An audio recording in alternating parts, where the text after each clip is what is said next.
So guys, कैसे हैं आप सब। तो अगेन मैं लॉ ऑफ टॉट्स का सेकंड पार्ट लेके आया हूँ आप लोग के सामने। और इसमें हम पढ़ेंगे जनरल एक्सेप्शंस। ओके। तो जैसा कि पिछली वीडियो में मैंने कुछ चीज़ें क्लियर कर दी थी टॉट के बारे में, टॉट क्या होता है और टॉट के जो भी इसेंशियल एलिमेंट्स हैं, जो भी चीज़ें। तो मुझे उम्मीद है आपको अच्छा लगा होगा, आपने अच्छे से उसे पढ़ा होगा। और अब मैं आपके सामने लेके आया हूँ general exception of torts. Okay. तो इसमें मैं आपको ये बताऊंगा कि अगर आपने कोई टॉट किया है या अगर किसी के साथ कोई टॉट होता है, टॉट जैसी चीज़ें होती हैं या इवेंट या घटनाएं होती हैं, तो वो कब कुछ नहीं कर सकता है। मीन्स कि उसको डैमेज की भरपाई उसकी नहीं हो सकती है। ओके। तो जैसे जैसा यहाँ लिखा हुआ है कि साधारण रूप से प्रत्येक व्यक्ति अपने द्वारा किए गए अपकृत्य के लिए उत्तरदायी होता है, किंतु इस नियम के सामान्य अपवाद हैं। ओके, अपवाद। जबकि प्रतिवादी अपने द्वारा किए गए अपकारपूर्ण कार्य के लिए उत्तरदायी नहीं होता। ओके। अगर प्रतिवादी कोई मतलब वादी और प्रतिवादी होते हैं, अगर प्रतिवादी ने कोई काम किया, कोई गलत काम किया, तो वो उत्तरदायी नहीं होता है। वो किस कंडीशन में उत्तरदायी नहीं होता, उसे कोई कंपनसेशन पे नहीं करना पड़ता है। इन सामान्य अपराधों को अपकृत्य के अंतर्गत उत्तरदायित्व की कार्रवाई से उन्मुक्तियां प्राप्त हैं। उन कार्यों को उचित माना जाता है। वे ऐसे अपकारों की श्रेणी में आते हैं जिन्हें अपकृत्य विधि के क्षेत्र से बाहर माना जाता है। ओके। होता वो देखने में अपकृत्य है, टॉटी है, बट उसे उस क्षेत्र से बाहर माना जाता है। ओके। ऐसी कुछ दशाएं शर्तें हैं जिनके उपस्थिति में अपकारपूर्ण कृत्य नहीं माने जाते हैं और उनकी अनुपस्थिति में वे अपकारपूर्ण कृत्य होते हैं। ओके। सो देखिए, ये आपके सामने कुछ एक्सेप्शन है, जैसे कि सम्मति। सम्मति मीन कंसेंट।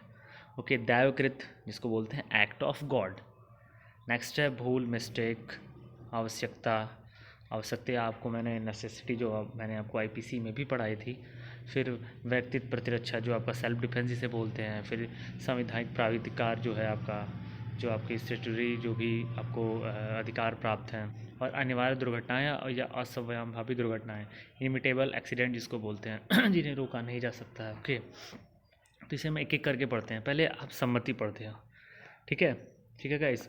तो सम्मति, जो सम्मति देता है उसे क्षति नहीं होती। वॉलेंटी नॉन फीट इंजूरिया, ये एक लैटिन टर्म है, एग्जाम में पूछा जाता है, तो इसे आप याद कर लीजिएगा। ये जितने भी मैं लैटिन टर्म आपको बीच बीच में बताता रहता हूँ, उसे आप नोट डाउन करके उसको एक लिस्ट बना लीजिए। मैं आपको एक पर्टिकुलर वीडियो में पूरी लिस्ट प्रोवाइड करा दूंगा, बट फिर भी आप पहले से पढ़ते रहो, तो जब मेरी वीडियो आएगी वो ये आपके लैटिन टर्म्स वाली, तो आपको क्लियर चीज़ें जल्दी क्लियर होंगी, क्योंकि कुछ चीज़ें आपको पहले से पता होंगी। ओके।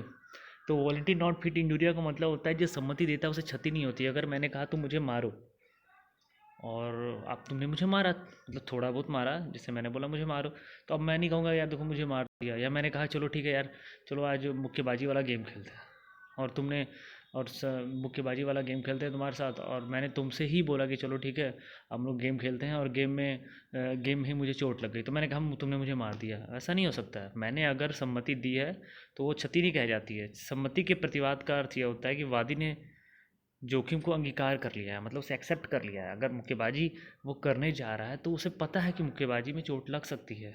फाइटिंग अगर कर रहा है तो उसमें चोट लग सकती है। ठीक है। अर्थात वादी ने स्पष्ट व्यवस्थित रूप से स्वीकार कर लिया था कि प्रतिवादी के कार्य से जो जोखिम उत्पन्न होगा उसके लिए वादी क्षतिपूर्ति प्राप्त नहीं करेगा, क्योंकि वादी के व्यवहार से यह स्पष्ट हो गया था कि उसने जोखिम को स्वीकार कर लिया है। ओके। तो जैसे कि मैंने तो एक ऐसा एग्जाम्पल दिया। फिर उसके बाद देखिए इसमें कुछ हैं कि विधिक जोखिम के प्रति सम्मति से तात्पर्य ऐसी सम्मति से जिसमें वादी वास्तविक क्षति का कानूनी निवारण न प्राप्त करने की सम्मति देता है। ऐसी सम्मति वहाँ सिद्ध करना बहुत आसान है जहाँ वादी जोखिम स्वयं उठाने के लिए संविदा द्वारा स्वीकार करता है।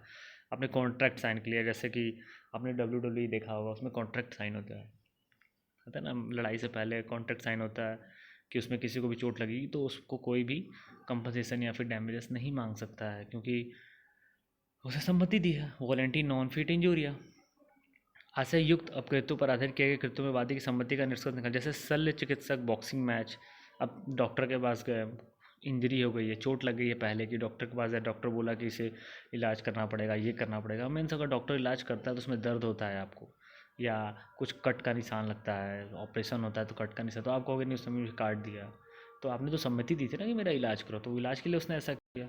तो आप उस पर कोई भी टॉर्ट के लिए कोई भी केस फाइल नहीं कर सकते हो। ओके। और बॉक्सिंग मैच जैसे हुआ, बॉक्सिंग जैसा मैंने बताया, जब योगदायु पेक्षक मामले में करना कठिन होता है कि वादी ने प्रतिवादी की असावधानी और उससे उत्पन्न होने वाले परिणामों को अपनी सम्मति दे दी है। ये ठीक है, योगदायनी उपेक्षा की बात हो गई, जैसे ये नहीं पूछेगा। उसके बाद फिर ये देखिए एक और एग्जांपल है कि मतलब इसमें कुछ लिमिटेशंस भी होती हैं। ऐसा नहीं कि मैंने बोला कि यार चलो ठीक है बॉक्सिंग मैच खेलते हैं और तुमने जानबूझ के मुझे मार डाला। सॉरी। अपवाद या परिसीमाएं, जोखिम को ज्ञान, वादी की सम्मति स्वतंत्र होनी चाहिए। अब स्वतंत्र मैंने आप लोगों को कॉन्ट्रैक्ट में, अगर आपने वीडियो देखा होगा तो कॉन्ट्रैक्ट में मैंने फ्री कंसेंट पढ़ाया था। ओके, तो ऐसा नहीं कि सम्मति दे दिया तो उसको मार दिया। अरे सम्मति कैसे दिया, किसी के बहकावे में आके दिया या कैसे दिया, ये आप पता कर लो कि फ्री कंसेंट है या कि नहीं उसका। या आपने प्रेशर में उसे कॉन्ट्रैक्ट में साइन करवा लिया कि बेटा तुम ये कॉन्ट्रैक्ट में साइन करो या अपनी सम्मति दो, उसके बाद हम बॉक्सिंग मैच करते हैं और तुम्हें मारेंगे और तुम केस नहीं जा रहे, तो ऐसा भी नहीं हो सकता भाई। ठीक है, तो और सम्मति अवैध कार्यों के प्रति नहीं होनी चाहिए। अब जैसे कि कुछ कार्य हैं अवैध जो कि इलीगल होते हैं, वो आपको मैंने कॉन्ट्रैक्ट आपने अगर पढ़ा होगा तो उसमें इलीगल एक्ट के बारे में मैंने बताया था ना कि अगर कोई भी अगर कार्य होता है वो इलीगल कामों के लिए अगर कोई एग्रीमेंट किया जाता है तो वो कॉन्ट्रैक्ट नहीं बन सकता है। तो वैसे ये भी है, उसमें इलीगल काम नहीं होना चाहिए, अवैध कार्य के प्रति नहीं होनी चाहिए। बचाव के मामले में कहोगे कि तुम इसका किडनैप कर लो, और तो मतलब ऐसी इलीगल काम जिसमें साथ में अगर कोई काम करते हैं और वो सम्मति से इलीगल कोई काम करते हैं और उसमें कोई क्षति होती तो आप कहोगे कि हम इसके किडनैप कर रहे थे तो इसने मेरा ये कर दिया वो कर दिया, तो ऑब्वियसली ये तो बेवकूफ़ी हो जाएगी फिर। तो फिर और बचाव के मामले में सम्मति का प्रतिवाद सफल नहीं होता, उपेक्षा के मामले में सूत्र लागू नहीं हो सकता। ये सब ना वो न्यूसेंस और ये सब चीज़ों की बात है, इतना डिटेल में नहीं पूछेगा। ठीक है, देखिए इसमें एक वॉलंटरी नॉट फिट इंग्लिश में भी, इंग्लिश वाले बच्चों के लिए भी है कि for instance suppose you are spectre at a cricket match, the batsman hit a six and the ball lands on your head, then you cannot claim any compensation from either the stadium authorities or the batsman, because when you look a seat in the stadium you accepted the risk associated with sitting in the stadium। अब आप cricket match देखने चले जाते हो और आप ये आपको तो ये पक्का पता है कि बैट्समैन सिक्स मारता है तो बॉल जाके स्टेडियम में ही गिरती है, अगर सिक्स मारता है तो जो दर्शकों के बीच में गिरती है। अब आपको पता है, इतना तो एक कॉमन सेंस वाली बात है कि चोट लगने के चांसेस हैं, 10% है बट हैं। अब आपको लग गया बॉल, वो छक्का मारा, बॉल जाके उसके सर पे लग गई तो बोले कि नहीं मुझे मुझे मारा है ये बॉल से, ऐसा नहीं हो सकता। आपने टिकट खरीदी, यहाँ लिखा हुआ ना, आपने अगर सीट को बुक की, इसका ये मतलब है कि आपने कंसेंट दे दिया कि हाँ मैं थोड़ा रिस्क में लेके, जैसे बेसबॉल का मैच है उसमें भी रिस्क होता है, बॉल बाहर जा सकती है स्टेडियम में, तो ये सब चीज़ें हैं। तो ये एक तरह से आपका एग्जांपल हो गया। उसके बाद इसमें और भी कुछ एग्जाम्पल्स हैं। Plaintiff is wrong doer, this is the point difference case plaintiff did something wrong which cause the injury, since the plaintiff did something wrong he can not claim damages for someone else for injury cause to him. ठीक है, उसके बाद दैवकृत्य देखिए जो उसको बोला जाता है एक्ट ऑफ गॉड। सेकंड आपका है, first of voluntary not fit injuria, second है एक्ट ऑफ गॉड। दैव्यकृत्य जो प्राकृतिक शक्तियों के रूप में परिभाषित किया जा सकता है, जो अचानक घटती हैं, जिसे मानव दूरदृष्टि अथवा उसकी चतुराई उचित रूप से पूर्वानुमान नहीं कर सकता। दैवकृत आराम से आप समझ सकते हो, दैवकृत क्या हो सकता है, जैसे कि भूकंप आ रहा है, भूकंप आया, या फिर कोई ऐसा प्राकृतिक कारण जिस पे किसी का भी कंट्रोल ना हो। ओके, कोई पूर्वानुमान जल्दी से नहीं गया, पूर्वानुमान उचित रूप से नहीं हो पा रहा है, मतलब कि कहने को तो किया जा सकता है, जैसे कि आपका ये जो अम्फान आया हुआ है, जो आपका जो ये चक्रवाती तूफान आया हुआ है, उसमें अब क्षति होती है बहुत लोग को, उसमें गवर्नमेंट जो डैमेज देती है वो तो देती है, बट फिर भी आप ये नहीं कर सकते कि नहीं मेरा ऐसा हुआ है। जैसा कि आपने एक मूवी देखी थी ओ माई गॉड, उसमें भूकंप से उसका घर टूट जाता है तो वो भगवान के खिलाफ केस कर सकते हो, तो मूवी क्या बात है, बट रियलिटी में नहीं हो पाएगा ऐसा। ठीक है, अगर गवर्नमेंट को ऐसा लगेगा तो गवर्नमेंट दे सकती है, लेकिन ऐसा गवर्नमेंट के ऊपर फोर्स नहीं किया जा सकता है। ओके, तब उनसे आशा नहीं की जा सकती कि इस बारे में से कोई प्रभाव सकता है, इसके लिए किसी को उत्तरदायी ठहराना मुश्किल है। यदि कोई क्षति दैवकृत कारण हो तो अपकृत में कोई उपचार प्राप्त नहीं हो सकता। ओके, एक्ट ऑफ किसी भी इंश्योरेंस होता है या कुछ भी होता है, उसमें अगर एक्ट ऑफ गॉड से अगर कुछ प्रॉब्लम हो जाती है तो उसका इंश्योरेंस नहीं मिलता जल्दी, तो इसलिए ये सब चीज़ें हैं। ठीक है, घटना में प्राकृतिक बल आवश्यक कार्य कर रहा हो, ये देखिए इसके आवश्यक तत्व हैं एक्ट ऑफ गॉड की। घटना असाधारण हो और ऐसा न हो कि जिसका पूर्वानुमान किया जा सकता है या युक्तियुक्त रूप से रोका जा सकता है। ठीक है, ये केस है रोलिन वर्सेस फ्लेचर का, और निकोलस में वैसे केस इतने ऐसे केस पूछे नहीं जा रहे हैं। ओके, इंग्लिश वाले बच्चों के लिए act of God plus major इसको बोलते हैं, means accident occurs because of unforeseen natural event. Two requirements need to be satisfied to avail of this defense. The injury must be caused by effect of natural force. Natural force होना ही होना है, तभी वो act of God कहलाएगा. और आपका जो second है ये, एक minute, the natural force must be unforeseen और the effect must be unavoidable. उसे रोका नहीं जा सकता है, उसको अवॉइड नहीं किया जा सकता. Okay, so even if a natural like a storm is taking place, if you can take persecution and avoid the damage, the defence can not be used. ठीक है. नेक्स्ट है भूल. विधि में दो प्रकार की भूल का उल्लेख आता है. पहला विधि की भूल, तथ्य की भूल आपको मैंने आईपीसी में पढ़ा चुका ऑलरेडी 76 और 79. ठीक है. यह अनुमान सिद्धांत की विधि की अनुभवता को बचाव नहीं है. इस सिद्धांत को लैटिन भाषा में प्रयोग किया था, इग्नोरेंसिया लेजिस नॉन एग्जीक्यूटा. अतः प्रतिवादी विधि की भूल का बचाव लेकर दायित्व से नहीं बच सकता और इस सिद्धांत का कोई अपवाद नहीं है. ठीक है. तो ये इतने डिटेल में आपसे नहीं पूछा जाएगा एंट्रेंस एग्जाम में. ओके. तथ्य की भूल वैसे आप वो आईपीसी वाला वीडियोस देख लेंगे, उसमें क्लियर हो जाएगा मिस्टेक.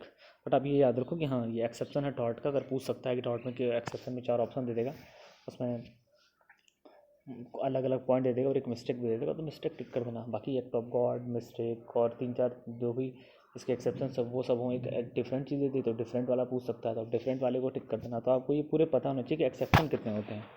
बाकी इसका मैंने बहुत अच्छे से डिटेल बताया है आपके आईपीसी वाले चैप्टर में, आप जाके देख सकते हो. ये इंग्लिश वाले बच्चे भी, अगर आपको नोट्स की नीड है तो आप इसे पॉज करके इसे नोट कर सकते हो. ओके. ठीक है. Not usual difference in tort law. Ignorance law not excuse but ignorance of fact is an excuse. आवश्यकता वाला मैंने भी आपको नेसेसिटी पढ़ाया हुआ था. Necessary no law. यदि किसी व्यक्ति को ऐसे कार्य क्षति हुई जिसे बड़ी क्षति से बचाने के लिए आवश्यकता से प्रेरित होकर किया गया है, तो उस संबंध में कार्रवाई नहीं की जा सकती है यदि भी क्षति आवश्यक की गई है. जैसे पानी जहाज को हल्का करने के लिए उस पर लदे हुए माल को जहाज में फेंक दिया जा रहा है. ठीक है. जिससे यात्री डूबने से बच जाएं. अग्नि को फैलने से रोकने के लिए किसी मकान को गिराया जा रहा है. या फिर अगर एक बड़ी जहाज जा रही है, एक छोटी जहाज जा रही है और सामने हिमखंड है, आइसबर्ग जिसे बोलते हैं, और उसके पास कोई ऑप्शन ही नहीं है कि या तो वो उसमें 3-4 हज़ार जो बड़ी बड़ी शिप है उसके लोगों को शिप टकरा दे, या फिर जो 5-6 लोग छोटी नाव में बैठे हैं उसको वो करके 3-4 हज़ार लोगों को बचा सकता है. तो वो अगर ऐसा करता है, 4-5 लोगों की नाव को ठोक के चला जाता है और सब लोग डूब के मर जाते हैं, 4-5 लोग, तो बाकी 3,000 लोग की जान उसने बचा ली, तो उसे डिफेंस मिल जाएगा, वो टॉर्ट नहीं कहलाएगा. ओके. ठीक है. इस पर किसी व्यक्ति को उसका जीवन बचाने के लिए ऑपरेशन के सर्जन के पास ले जाना आवाज़ चलाने लोग नहीं है. ठीक है. प्रतिवादी के समय की उपेक्षा से आवश्यकता उस पर नहीं हुई हो. संपत्ति या संपत्ति को अस्सी के सन्निकट खतरा होना चाहिए. ऑब्वियसली खतरा होना चाहिए. ऐसा नहीं कि सामने कोई आइसबर्ग नहीं है, हम शॉर्टकट मारने के चक्कर में हम सोचे कि यार इस वाले रास्ते से जाएंगे तो हम जल्दी पहुंच जाएंगे और हम छोटी वाली नाव को कर दें. नहीं, होना चाहिए, खतरा होना चाहिए कि नहीं यार, अगर हम अगर मेरे पास 2 ही ऑप्शन है और हम पहले वाले ऑप्शन पे चलें तो हम 3,000 लोग जान के खतरे में पड़ जाएगी. तो इसलिए आप सेकंड वाले ऑप्शन को चूज़ करते हैं, तो उसमें आपको खतरा उत्पन्न होना ज़रूरी है. ठीक है. मनुष्य के जीवन के लिए दूसरे की संपत्ति को क्षति पहुंचाई जा सकती है. ठीक है. और जीवन और संपत्ति की जहाँ बात आती है तो आप हमेशा संपत्ति को ही वो करोगे. ठीक है. किसी के जीवन के लिए किसी की भी कितनी भी बड़ी संपत्ति अगर आप दांव पे लगा दे रहे हो एक पर्टिकुलर जीवन के लिए, तो आपको डिफेंस मिल सकता है. फिर प्राइवेट डिफेंस है. प्राइवेट डिफेंस आपको पता ही है ऑब्वियसली. अगर आप कोई मारने आ रहा है, आप अपने प्राइवेट डिफेंस में उसे अपना बचाव करते हो, उसे मार देते हो, तो ऑब्वियसली वो अपने टॉर्ट थोड़ी ना किया, आपने तो अपना सेल्फ डिफेंस किया. तो इसे भी मैंने आपके आईपीसी में पढ़ाया हुआ है. आपके जो 76 से लेके और आपका ये पूरा जो जनरल डिफेंस में प्राइवेट डिफेंस भी है 96 से लेके 106 तक, तो आप उसे देख सकते हैं. ओके. देखिए प्राइवेट डिफेंस यहाँ पे, if a person A cause injury to B और something that belong to someone else while defending he may be excuse if the force use to defend himself was reasonable. Reasonable भी होना चाहिए. ऐसा नहीं कि उसने मुक्का मारा, आपने गोली मार दी, ऐसा बिल्कुल नहीं होना चाहिए. सेल्फ डिफेंस का मतलब होता है रीजनेबल होना चाहिए, एक बराबर वाली चीज़ें होनी चाहिए. हाँ, उसे तराजू में तोला नहीं जा सकता है, एक जजमेंट में ऐसा बोला गया था, बट फिर भी एक कॉमन सेंस वाली बात है. एक नॉर्मल एक साउंड माइंड आदमी जैसा सोच सकता है कि यार अगर उसने मुझे ऐसी इंजरी देने जा रहा हो और तब मैं बचाव करता हूँ. हाँ, बदला लेना प्राइवेट डिफेंस नहीं कहलाता है कि उसने आपको थप्पड़ मार के चला गया या फिर आपको चार लड़के मिल के मार के चले गए और आपने बाद में उससे जाके बदला लिया. वो सेल्फ डिफेंस नहीं होता. सेल्फ डिफेंस मतलब होता है इंस्टेंट अपना बचाव करते हुए अगर आपने किसी को मार दिया है, उसमें रीज़न होना चाहिए, तो फिर वही सेल्फ डिफेंस या प्राइवेट डिफेंस कहलाता है. ओके. बदला लेना प्राइवेट डिफेंस नहीं कहलाता है। तो ये भी टॉर्ट में नहीं आएगा। अब बाद में अगर उसने आपको मार के चला गया और आप बाद में जाओ यार उसने मुझे मारा था इसलिए मैंने उसे मारा, तो टॉर्ट कैसे हुआ? नहीं, बाद में अपनी आपके पास कोर्ट में जा सकते, मतलब आप पुलिस के पास जा सकते हो। तो बहुत ढेर सारे ऑप्शन हैं, लेकिन अब आप जाके खुद ही करेंगे तो फिर पुलिस क्या करेगी? तो इसलिए बदले वाली जो बात होती है वो सेल्फ डिफेंस में नहीं होता है। ओके, देखा ना, डिफेंड हिमसेल्फ वॉज रीजनेबल होना चाहिए। फिर स्ट्रिक्टेड अथॉरिटी, कानूनी प्राधिकार का बचाव उन मामलों पर होता है जिसमें वादी को क्षति किसी ऐसी कृत्य के कारण से होता है जो कि अधिनियम द्वारा प्राधिकृत होता है। किसी अधिनियम के फलस्वरूप अगर किसी को कोई क्षति होती है उसका भी डैमेज नहीं मिलेगा। हाँ, अगर जानबूझ के ऐसा डैमेज किया जा रहा है जो बहुत ज़रूरी हो तो आपकी भरपाई की जा सकती है। बट अगर आप इलीगल काम कर रहे हो और उससे रिलेटेड अगर कानून का या फिर जो हमारे संवैधिक प्राधिकार है उसके थ्रू अगर आपको कोई क्षति हो रही है तो उसका कंपनसेशन नहीं मिलेगा आपको। फिर एक आता है इनविटेबल एक्सीडेंट। इनविटेबल एक्सीडेंट वही जो बता कि when an injury is cause to a person by an event that could not foreseen and avoidable despite reasonable care on the part of the defendant, the defense of inevitable accident can be used. It does not mean the accident was bound to happen, but rather than the accident could not be avoided despite reasonable care. Accident generally इस accident जिसे बोलते हैं जिसमें दोनों की ही गलती नहीं होती है और दोनों अपने हिसाब से अच्छे से चल रहे हों और अचानक से एक्सीडेंट हो जाता है। ठीक है, एक तो एक्ट ऑफ गॉड और इनविटेबल एक्सीडेंट में क्या आंसर है? एक्ट ऑफ गॉड जो होता है वो पूरी तरह प्राकृतिक होता है। ओके, बट जो आपका इनविटेबल एक्सीडेंट होता है ये आपके थ्रू, अगर आप सड़क पे चले नहीं होते तो एक्सीडेंट होता ही नहीं। तो आप अपने साइड से जा रहे हो, वो अपने साइड से जा रहा है और दोनों ही सही तरीके से जा रहे हो और उसमें कुछ ऐसे सर्कमस्टेंसेज हो गए, कार का ब्रेक फेल हो गया या फिर टायर निकल गया, तो मतलब कुछ भी हो सकता है जो आपके ऊपर, आपको उसको इससे प्राकृतिक आप नहीं बोलोगे। प्राकृतिक तो होता है कि मतलब प्राकृतिक चीज़ों के थ्रू हो रहा है या उस तरह से हो रहा है, लेकिन आप इस पर कोई कंट्रोल ही नहीं कर सकते हो, अनअवॉइड है। ठीक है, तो इस पर भी नहीं कुछ मिलेगा। जैसे देखिए, अनिवार्य दुर्घटना से तात्पर्य ऐसी दुर्घटना जो किसी व्यक्ति की साधन से बचा नहीं जा सकता है, जो एक युक्त व्यक्ति से कार्य करते समय बरतने की आशा की जा सकती है। इसमें आशा का उदाहरण यदि मोटर गाड़ी के ड्राइवर को दिल का दौरा पड़ जाता है, दुर्घटना हो जाती है, या आवश्यक नहीं कि कठोर अर्थ में समय दुर्घटना रोकने के लिए आरोग्य हो गया। यदि एक व्यक्ति घोड़े की सवारी करता है और अपनी ओर से सभी युक्त सावधानी बरतता है, इसके बावजूद दुर्घटना हो जाती है, तो तर्क दे सकता है कि असंभवावी दुर्घटना थी। यह तर्क का उत्तर नहीं होगा यदि वो घोड़े को स्थल पर लाया नहीं होता, सड़क पर सवारी नहीं करता, दुर्घटना घटित नहीं होती। ठीक है, ये तो फिर कोई वो नहीं सकता कि तुम गाड़ी, तो यार रोड किस लिए बना है? गाड़ी चलाने के लिए बना है ना। अगर हमें कहीं जाना है तो ऑब्वियसली हम गाड़ी से जाएंगे, और बाद में कि तुम गाड़ी ही क्यों चलाए, तो ये थोड़ी ना कोई तर्क हो सकता है। तो जनरली अगर आप भी सही हो, हाँ आप रॉन्ग साइड से आ रहे हो तो भाई ये तो फिर न्यूसेंस हो गया, आप जानबूझ के वो कर रहे हो फिर। लेकिन आप भी अच्छे से जा रहे हो, सामने वाला बंदा भी अच्छे से जा रहा है और उसको दिल का दौरा पड़ गया, ब्रेक नहीं लगा, ब्रेक फेल हो गया, टायर निकल गया, कुछ मैकेनिकल गड़बड़ी हो गई और उसने दूसरे कार पर आकर ठोक दिया, अपने तो डैमेज हुआ है साथ साथ दूसरे को भी डैमेज किया, तो उसमें नहीं हो पाएगा। उसमें आपको मिल जाएगा। ओके गाइस, तो ये था पूरी जनरल एक्सेप्शन टॉर्ट की। इसे आप अच्छे से इसके नोट्स को तैयार कर लीजिएगा। इसमें जो भी की पॉइंट्स है उसे नोट करके एक नोट्स की तरह लिख लीजिएगा और एग्ज़ाम से जस्ट पहले आप बस एक बार देख लेंगे, आपको क्लियर हो जाएगा। वैसे भी इसमें 1 या 2 ही क्वेश्चन आएंगे, बट वो भी बहुत काम के होते हैं आपके मेरिट के लिए। So that's it guys, thank you so much, God bless you all.